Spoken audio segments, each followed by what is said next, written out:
Me presento primero. Soy Javier Llop y he sido profesor de filosofía durante muchos años en el Instituto Juan de Garay de Valencia. Allí daba filosofía, ética, algo de audiovisuales, psicología también un poco. Y bueno, tengo que decir que ha sido magnífico porque ese tramo de edad que es la adolescencia es el que más me iba a mí y lo he pasado muy bien. No sé si ahora lo pasaría tan bien.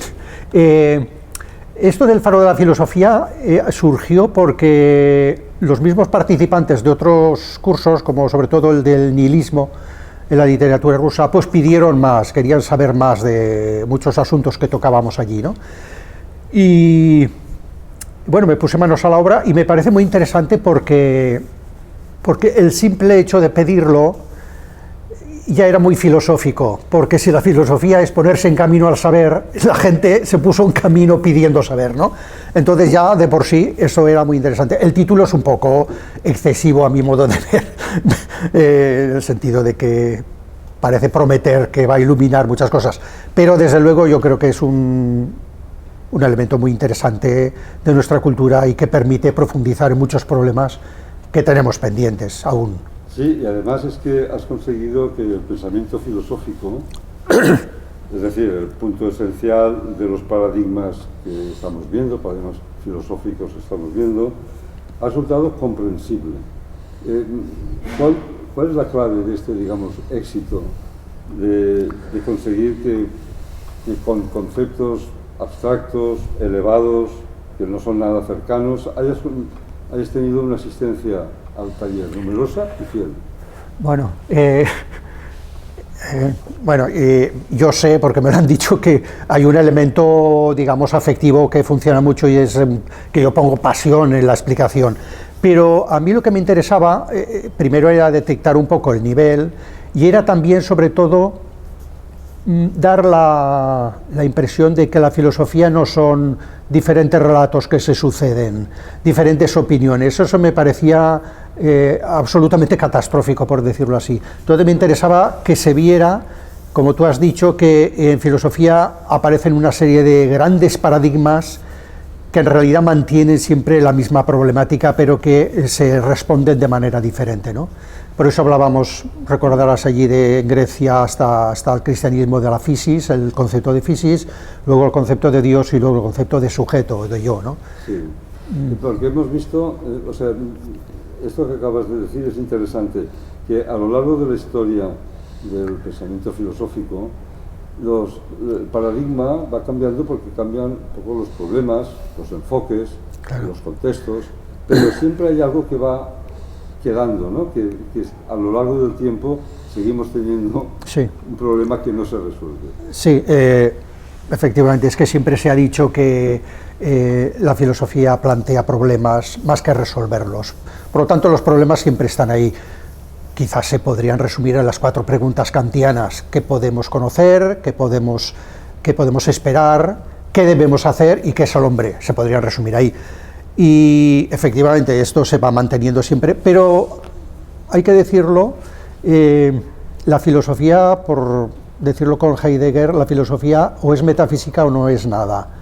Quiere decir, la filosofía ha sido tocada, vosotros lo habéis visto, por las ciencias en muchas ocasiones, pero la filosofía siempre tiene que ir más allá de eso, buscar bueno, como se dice en filosofía, la cuestión del ser. Y eso sí que es constante en toda la historia de la filosofía, ¿no? Has nombrado a Heidegger, que, bueno, siendo un profano, consideramos, los que no tenemos, que es un autor difícil, por ejemplo. Sí. Pero, y en este caso, me viene a la pregunta de, en tu taller, en el taller del Faro, creo que has dado mucha importancia a la lectura de los textos, a leer atentamente, a leer dentro.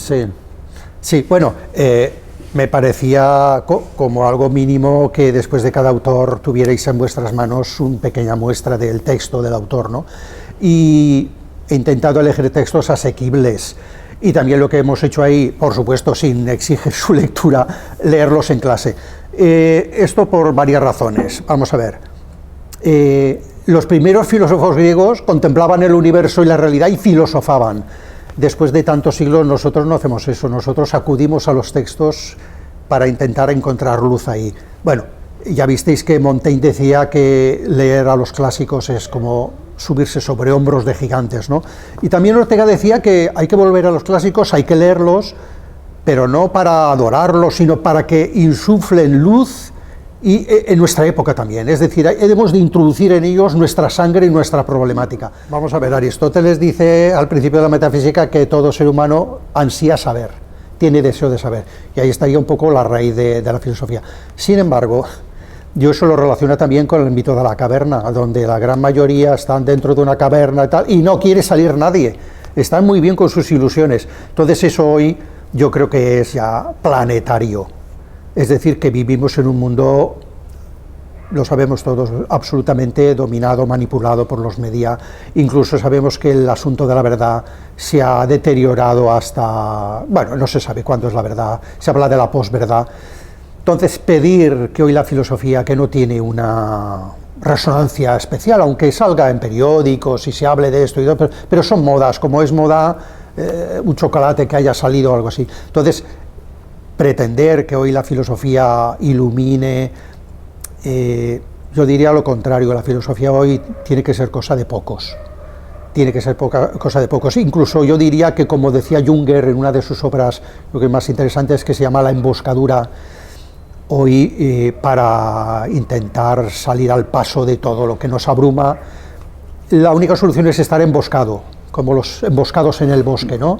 No fuera de la sociedad, porque eso sería alejarse, ¿para qué? Sino viviendo dentro de la gran civilización, el hipercapitalismo, vivir emboscado, y entonces sí, recuperar esas pepitas de oro que son los textos filosóficos y ver qué nos dicen, ¿no? Vosotros también, estoy convencido que desde luego estamos en el final de una era y la Tierra tiene planteadas cuestiones, voy a decirlo claramente, no solo de su destrucción, sino cuestiones insolubles que no se pueden resolver.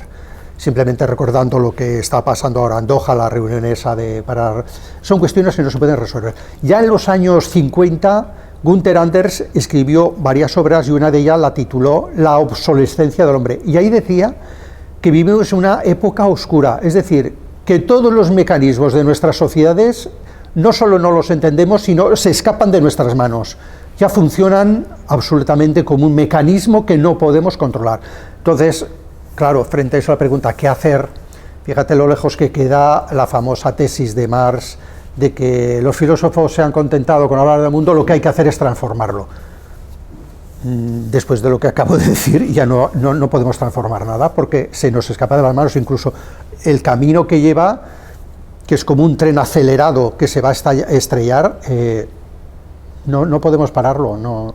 Fíjate, en eso soy muy pesimista y tendremos que discutirlo en la tercera parte. En la tercera parte, sí. La tercera parte del faro, sí, que esperamos con mucho interés y casi anhelante, ¿no? A ver si conseguimos un poco más de luz. Sí. Bueno, es que esos objetivos a derribar, el del narcisismo puede ser que pase esta ola. Lo del consumo difícilmente va a pasar hasta que esto quiebre y ya no haya consumo y estemos en una época de escasez por algo. Y los otros rasgos que decía de lucha, pues son un poco también esa prolongación de la juventud. Esos son como modas, pero no había ahí ningún objetivo así utópico.